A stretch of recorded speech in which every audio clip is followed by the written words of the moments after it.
Արդեն սկսվել են գարնանորերը, եղանակը բավականին տաքացել է։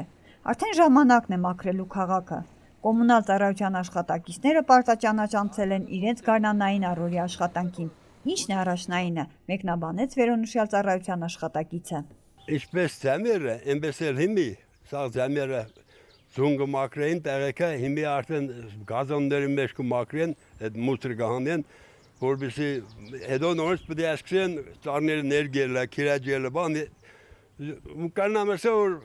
աշխատանքը նոր է սկսվել եւ հուսով եմ որ ամեն ինչ լավ գալի։ Նու այդքան շատ չէ չորցե, բայց կարելի է փոսկալ մաքրել կարելի է կամաց կարգի բերեն քաղաքը։ Ես մեր քաղաքն է, ես մեմե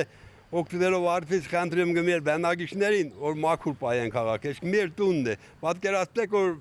տունը աղդոդոր պայես վերա չի խնդա, նույն բանն է մերն է։ Խնդրեմ բնակիչներին պապրոզը քաշեն թաբլենգա, պապրոզը պաշկան դանեն թաբլենգա, તો թակնեն թաբլենգի ինչ էս կենեն, այդպես չի գալի։ Կարգի բերել է պետք քաղաքը։ Ամեն տարի շորեր կստանան, կոշիկները, շորերը բան ու կուդան տեղոսը իրենք բարդաջանաշ կաշխատեն իրենց գործը կենեն։ Նախ ես շնորհակալություն կանեմ մեր ղեկավարությանը, Հանզինես Անդրանիկ Բեդոյանին, որ իրեն լավ կաշե բանվորներին ամեն ինչով ապահով է։